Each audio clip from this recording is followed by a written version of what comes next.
Morning student. आज हम बात करेंगे आपके 12th क्लास के चैप्टर रिप्रोडक्शन इन ऑर्गेनिज्म। ठीक है, तो इसमें सबसे पहला आपका टॉपिक है लाइफ स्पैन। तो हम बात करेंगे कि लाइफ स्पैन क्या होती है। ठीक है, क्या नाम है चैप्टर का? Life span.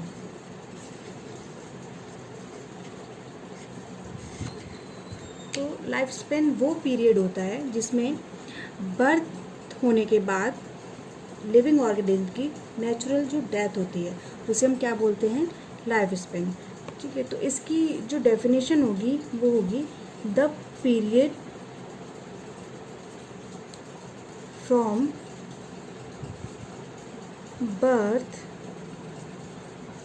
To the natural death of an organism, its life span। इसका क्या मतलब है? द पीरियड फ्रॉम बर्थ, यानी कि वो पीरियड जो बर्थ से लेकर उसकी नेचुरल डेथ को जस्टिफाई करता है किसी भी ऑर्गेनिज्म की, वो क्या कहलाता है? लाइफ स्पैन कहलाता है। ठीक है, life span of an organism worry करती है, मतलब डिफरेंट ऑर्गेनिज्म की जो लाइफ स्पैन है वो अलग अलग होती है। जैसे अगर हम बात करें कुछ मैं ऑर्गेनिज्म के नाम आपको बता रही हूँ और उनकी लाइफ स्पैन आपको बता रही हूँ। जैसे अगर हम बात करें बनियन ट्री,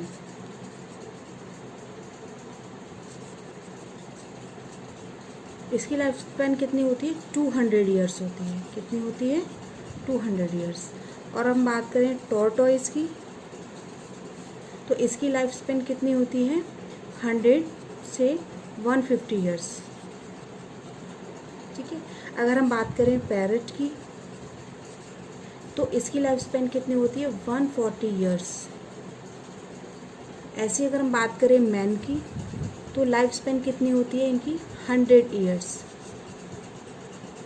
ठीक है, लेकिन आप सोच रहे होंगे कि कुछ मैन या वुमन ऐसे भी होते हैं जिनकी 100 से ऊपर भी चली जाती है, 110 के करीब भी हो जाती है। तो ये जो ईयर्स बताए हैं लाइफ स्पैन के, ये कंप्लीट बताए हैं कि मतलब मेन जो एज होती है वो उनकी इतनी ही होती है। वो इससे ज़्यादा भी जी सकते हैं और इससे थोड़ा बहुत कम भी जी सकते हैं। ठीक है, लेकिन ये जो पर्टिकुलर एज बताई गई है वो कितनी बताई गई है? 100 ईयर्स। ठीक है, ऐसे ही अगर हम बात करें किसकी? क्रोकोडाइल की, तो क्रोकोडाइल की जो लाइफ स्पैन है वो कितनी होती है? 60 ईयर्स। ठीक है, उसके बाद क्रो की अगर हम बात करें तो क्रो की लाइफ स्पैन कितनी होती है? 15 ईयर्स। ये सभी बहुत इम्पोर्टेंट्स हैं जो आपको याद रखने हैं। अगर हम बात करें वीट प्लांट की, वीट प्लांट की कितनी होती है? वीट की अगर हम बात करें वीट प्लांट की, तो इसकी लाइफ स्पैन कितनी होती है? 6 मंथ्स। उसके बाद अगर हम बात करें बटरफ्लाई की, तो बटरफ्लाई की कितनी होती है लाइफ स्पैन? बटरफ्लाई की लाइफ स्पैन होती है 1 to 2 वीक। ठीक है, उसके बाद अगर हम बात करें मे फ्लाई की, तो मे फ्लाई की होती है 1 डे। ठीक है, देख लीजिए सबसे ज़्यादा हमने देखा कि किसकी थी सबसे ज़्यादा जो एज थी वो थी 200 ईयर्स, किसकी? बनियन ट्री की। और अगर हम बात करें कि सबसे कम किसकी थी, तो मे फ्लाई कितनी थी? 1 डे। ठीक है, उसके बाद आपका नेक्स्ट टॉपिक आ जाता है रिप्रोडक्शन। ठीक है, क्या नाम है टॉपिक का? रिप्रोडक्शन। तो रिप्रोडक्शन क्या होता है बच्चे? रिप्रोडक्शन होता है, या रिप्रोडक्शन वो बायोलॉजिकल प्रोसेस है जिसमें लिविंग ऑर्गेनिज्म अपने जैसा एक यंग वंस प्रोड्यूस कर सकता है। उसमें ये कैपेबिलिटी होती है कि वो अपने जैसा एक यंग वंस बना सके। ठीक है, तो रिप्रोडक्शन की अगर हम डेफिनेशन की बात करें तो क्या होती है डेफिनेशन रिप्रोडक्शन की? Reproduction is a biological process. कैसी प्रोसेस है ये? Biological process. ठीक है, by which an organism produce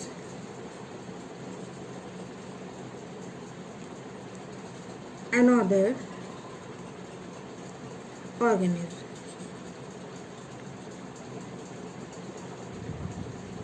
similar to itself, यानी कि रिप्रोडक्शन वो बायोलॉजिकल प्रोसेस है जिसमें एक ऑर्गेनिज्म प्रोड्यूस कर सकता है अपने जैसा ही क्या, एक यंग वंस, ठीक है, जिसे हम ऑफस्प्रिंग भी कह सकते हैं, यंग वंस भी बोल सकते हैं, ठीक है।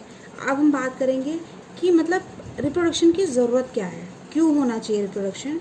तो रिप्रोडक्शन होने की वजह से क्या होता है, कंटिन्यूटी बनी रहती है, ठीक है। अगर जन्म नहीं होगा किसी का तो डेथ नहीं होगी, और डेथ नहीं होगी तो किसी का जन्म नहीं होगा।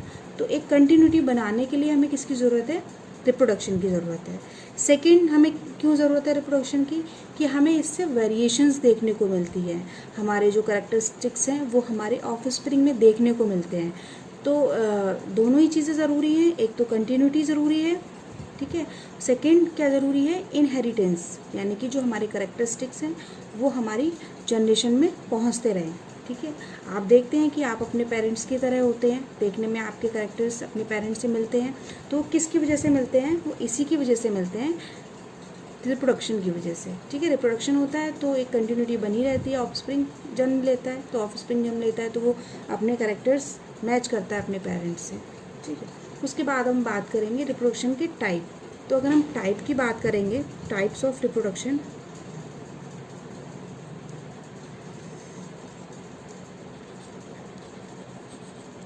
तो कितने तरीके का होता है रिप्रोडक्शन, ये 2 तरीके का होता है। कितने तरीके का होता है, 2 तरीके का होता है, ठीक है। टाइप्स, पहला कौन सा होता है, आसेक्सुअल रिप्रोडक्शन और सेक्सुअल रिप्रोडक्शन, ठीक है। आसेक्सुअल रिप्रोडक्शन क्या होता है, तो आसेक्सुअल रिप्रोडक्शन की अगर हम बात करें तो जो आसेक्सुअल रिप्रोडक्शन होता है, जैसे हमें नाम से ही समझ में आ रहा है, आ मीन्स नो, ठीक है। सेक्सुअल मतलब सेक्स ऑर्गन, यानी कि जिसमें सेक्स ऑर्गन आपके पार्टिसिपेट ना करें, उस टाइप के रिप्रोडक्शन को हम क्या बोलते हैं, सेक्सुअल रिप्रोडक्शन बोलते हैं, ठीक है, आसेक्सुअल रिप्रोडक्शन बोलते हैं, सॉरी। और जिसमें आपके सेक्स ऑर्गन पार्टिसिपेट करें तो उसे हम क्या बोलते हैं, सेक्सुअल रिप्रोडक्शन बोलते हैं, ठीक है। तो हम देखेंगे कि सेक्सुअल रिप्रोडक्शन और आसेक्सुअल रिप्रोडक्शन में क्या अंतर होता है। तो देखेंगे, सबसे पहले हम बात करेंगे आसेक्सुअल रिप्रोडक्शन की। तो सबसे पहला इसमें अगर हम अंतर की बात करें तो क्या अंतर होता है, जो आसेक्सुअल रिप्रोडक्शन होता है उसमें सिंगल पेरेंट्स इन्वॉल्व होते हैं, ठीक है। क्या होता है इसमें, सिंगल पेरेंट्स इन्वॉल्व होते हैं,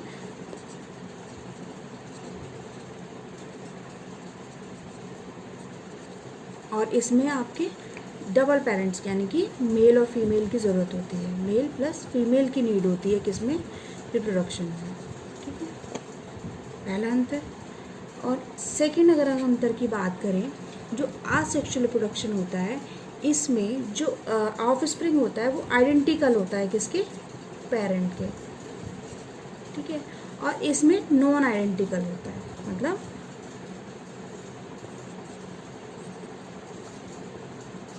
वेरिएशन आपको देखने को मिलते हैं, क्या मिलते हैं, वेरिएशन आपको देखने को इसमें मिलते हैं, ठीक है।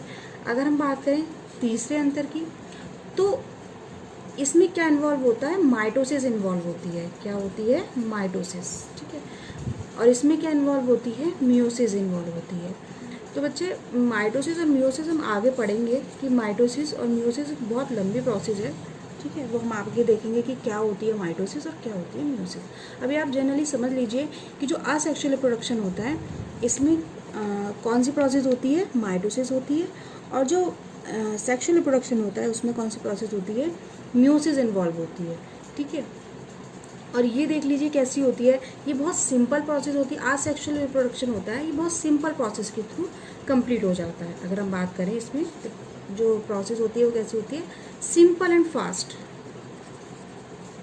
सिंपल एंड फास्ट होती है, ठीक है। और इसमें कैसी होती है, ये एक थोड़ी कॉम्प्लेक्स हो जाती है क्योंकि इसमें मेल और फीमेल दोनों पार्टिसिपेट करते हैं, है ना, तो इसकी जो प्रोसेस होती है कॉम्प्लेक्स हो जाती है और थोड़ी सी स्लो हो जाती है, ठीक है, ये कैसी हो जाती है, फास्ट होती है, और ये कैसी होती है, स्लो प्रोसेस होती है। ठीक है, उसके बाद अगर हम बात करें आसेक्सुअल रिप्रोडक्शन की, तो इसमें हम देखेंगे कि इसमें इवोल्यूशन देखने को आपको नहीं मिलता, मतलब इवोल्यूशन का कोई रोल नहीं होता इसमें, किसमें, आसेक्सुअल रिप्रोडक्शन में।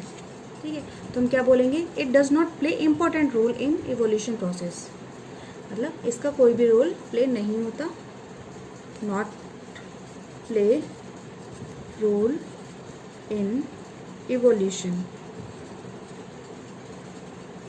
ठीक है, और इसमें क्या होता है, बहुत ज़्यादा वाइटल रोल प्ले होता है, vital role play in evolution. ठीक है, अगर हम बात करें आसेक्सुअल रिप्रोडक्शन की, तो इसमें हम देखेंगे सिंपल टाइप के ऑर्गेनिज्म इसमें प्रोड्यूस होते हैं। ठीक है, और अगर हम इसकी बात करें तो सेक्सुअल रिप्रोडक्शन की, तो इसमें कैसे होते हैं, कॉम्प्लेक्स ऑर्गेनिज्म, हायर जिसे बोलते हैं, हायर एनिमल्स प्रोड्यूस्ड होते हैं।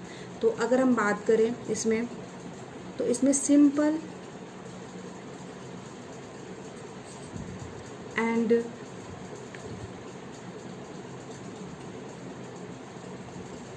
सिंपल ऑर्गेनिज्म बनते हैं इसमें, और इसमें अगर हम बात करें कॉम्प्लेक्स ऑर्गेनिज्म बनते हैं।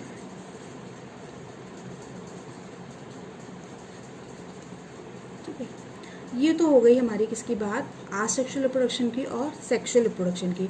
थोड़ा सा मैं एक बार और रिपीट कर देती हूँ दोबारा से, कि जो आसेक्सुअल रिप्रोडक्शन होता है उसमें सेक्स ऑर्गन पार्टिसिपेट नहीं करते, और जो सेक्सुअल रिप्रोडक्शन होता है उसमें आपके सेक्स ऑर्गन पार्टिसिपेट करते हैं। ठीक है, सबसे पहले हमने इनकी क्या देखा, यहाँ पे हम डिफरेंट देखना चाह रहे थे कि दोनों में डिफरेंट क्या है, आसेक्सुअल रिप्रोडक्शन में और सेक्सुअल रिप्रोडक्शन में। तो देख लीजिए क्या डिफरेंस है, कि इसमें सिंगल पेरेंट्स इन्वॉल्व होते हैं, और इसमें आपके मेल और फीमेल दोनों की ज़रूरत होती है। ठीक है, आसेक्सुअल रिप्रोडक्शन में क्या होता है, जो ऑफस्प्रिंग होंगे वो अपने पेरेंट्स के आइडेंटिकल होंगे। ठीक है, और इसमें आइडेंटिकल नहीं होते, वेरिएशन हमें देखने को मिलती है, किसमें, सेक्सुअल रिप्रोडक्शन में। इसमें अगर हम बात करें तो माइटोसिस इन्वॉल्व होती है। ठीक है, किसमें, आसेक्सुअल रिप्रोडक्शन में। और अगर हम बात करें किसकी, सेक्सुअल रिप्रोडक्शन की, तो उसमें मियोसिस इन्वॉल्व होती है। आसेक्सुअल रिप्रोडक्शन जो होती है बहुत सिंपल और फास्ट प्रोसेस होती है, बहुत जल्दी कंप्लीट हो जाती है। और यही अगर हम बात करें सेक्सुअल रिप्रोडक्शन की, तो ये थोड़ी कॉम्प्लेक्स प्रोसेस होती है और थोड़ा टाइम लगता है इसको कंप्लीट होने में, स्लो होती है ये। ठीक है, अगर हम बात करें आसेक्सुअल रिप्रोडक्शन की, तो इनमें इवोल्यूशन का कोई रोल नहीं होता। ठीक है, और हम बात करें किसकी, सेक्सुअल रिप्रोडक्शन की, तो इसमें वाइटल रोल प्ले करता है इवोल्यूशन। आप सोच रहे होंगे इवोल्यूशन क्या होता है, तो इवोल्यूशन भी हम आगे देखेंगे कि इवोल्यूशन क्या होता है। ठीक है, उसके बाद अगर हम बात करें आसेक्सुअल रिप्रोडक्शन की, तो आसेक्सुअल रिप्रोडक्शन में आपके जो ऑर्गेनिज्म होते हैं कैसे होते हैं, सिंगल सेल होते हैं। मतलब जो आसेक्सुअल रिप्रोडक्शन होता है वो किसमें मिलता है देखने को, सिंगल सेल ऑर्गेनिज्म में। किन में देखने को मिलता है, सिंगल सेल ऑर्गेनिज्म में। ठीक है, और ये किस में देखने को मिलता है, मल्टी सेलुलर ऑर्गेनिज्म में। ठीक है, और क्या बनते हैं इसमें, कॉम्प्लेक्स ऑर्गेनिज्म डेवलप होते हैं, और इसमें सिंपल ऑर्गेनिज्म का डेवलपमेंट होता है। ठीक है, ये बात थी हमारी किसकी, मैंने आज जो टॉपिक डिस्कस किया आपसे क्या किया, एक तो लाइफ स्पैन क्या होती है, किसकी कितनी लाइफ स्पैन होती है, प्लस रिप्रोडक्शन क्या होता है, और वो उन दोनों में डिफरेंस क्या होता है। ठीक है, तो आज यहीं तक। आपको अगर वीडियो अच्छी लगी हो तो प्लीज़ लाइक एंड सब्सक्राइब कीजिएगा। Thank you and have a nice day.